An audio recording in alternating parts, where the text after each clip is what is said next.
हारिनि बियो जोंनि देरहासार नेरसोन। गिबियावनो गासिबो खौरांगिरि नोंथांमोननिसिम गलाघाट जिल्ला दुलाराय बर' फरायसा आफादनि जानानै फुंबिलिनि गाहाम हामलायनायखौ जासिदों। थारैनो जों दिनै गलाघाट जिल्ला दुलाराय बर' फरायसा आफादना जि 41थि जि थान्दै जख'न्थाइ जिल्ला आफादनि बेखौ जोङो फुंबिलिनि जि हाबाफारि फिरफिला बिरहोनाय आरो मुंख्लंफोरनि जि बिबार बावनाय बे हाबाफारिखौ जोङो एसे सिगाङावसो मावफुंलांबाय। दिनै जोङो गलाघाट जिल्ला दुलाराय बर' फरायसा आफाद हिसाबै जों बेखौनो बुंगोन जे जों मिरु आफादनिसिम जोंनि बे बिथिङाव माखासे बिथांखिखौ जों दैथायगोन। जिहेथु जों गलाघाट हिसाबै जोंनि रायजो जानायाव गोबां जेंना जेंसिजों जों जुजिबोनांदों। जिहेतु गलाघाटआ नागालेण्ड सिमानि साखाथियाव जि रायजो जानाय हिसाबै जोंनि गिबि जेंना सिमानि जि जेंना बे दासिमबो सुस्रांजायाखै आरो गलाघाट ओनसोलाव जों दासिमबो हानि जि पाट्टा बे पाट्टाखौ जों मोनफुंनो हायाखै। बेखौ जों बोरै मोनफुंनो हायो आरो जोंनि जेंनाया बोरै सुस्रांजागोन बिनि सायाव जों मिरु आफादनिसिम जोङो दिनैनि थान्दै मेलनि गेजेरजों जोङो बे बिथांखि माखासेखौ जों बिथांमोननो दैथायहरगोन।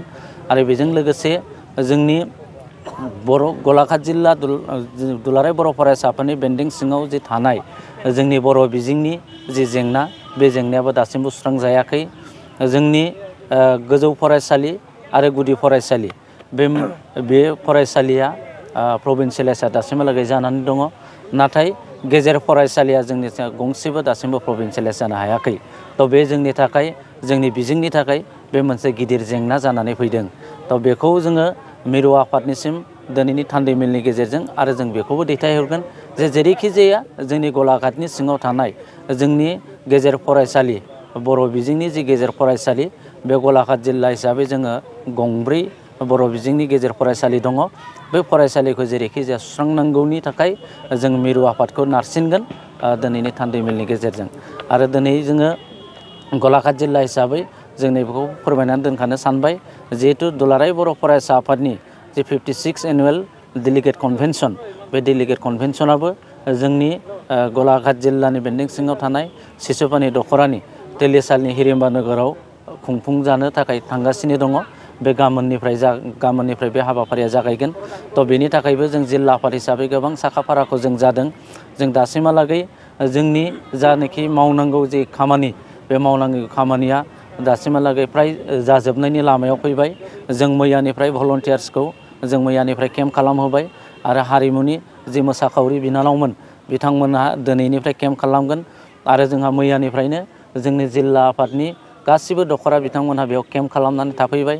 जामुंसालिखौ जों दासिमहालागै बरनफुंबाय आरो जोंनि डेलिगेट जि हल डेलिगेटनि जि नब्लां बेबो बेबो जाबाय।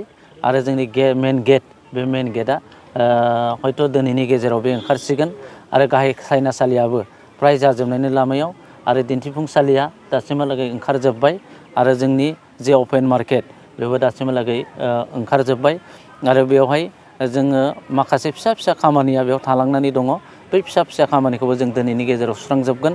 आरो जोङो गलाघाट जिल्ला हिसाबै बेखौनो खावलायनो सानगोन जिहेथु जोंनि बे हाबाफारियाव गासै 33 जिल्लाया बेयाव बाहागो लाफैगोन। बिथांमोनखौ जों जेरैखि जाया लाखिनायनि थाखाय जों सुबिदाखौ होगोन। बिथांमोननि थानायनि सुबिदाखौ जोङो खालामफुंनानै होगोन। जानायनि सुबिदाखौ जों खालामनानै होगोन। आङो नैबे समाव नैखौ खावलायबाय। आरो जों हारिमुनि बिथिङाव बेवहाय गोबां हारि माहारिनि हारिनाय मोसानाय बिथांमोनखौ जोङो बेयाव दिन्थिफुंनायाव जों लाबोनो थाखाय हांख्रायदों। दासिमहालागै जोंहा गासै 23 हारिनि जि मोसानाय दिन्थिफुंनाय बिथांमोनखौ जों दासिमहालागै थाग थियारि खालामदों। बिथांमोनजों जोङो कनसेन्ट लादों। बिथांमोना बेयाव फैगोन बे बाथ्राखौ बिथांमोना होदों। जोंनि साखाथियाव थानाय नागालेण्डनि नागानि मोनसे जि मोसानाय बिथांमोननि जि ट्रेडिसनेल मोसानाय बिथांमोनहाबो बाहागो लाफैगोनखौ जोंनो मिथिहोदों। बेखौ जोङो बिथांमोननिसिम जोबोद रोजा रोजा साबायखर जासिदों। आरो दिनै जोङो दिनैनि थारिखआव जों बेखौनो बुंगोन जे गासैबो रायजो राजा बिथांमोनहा जोंनि मोनफ्रोमबो हाबाफारियाव लोब लोब बाहागो लाफैनानै जेन' जोंनि मोनफ्रोमबो हाबाफारिखौ जाफुंसार जाहैयो बेखौ जों गलाघाट जिल्ला हिसाबै गुरै खावलायदों।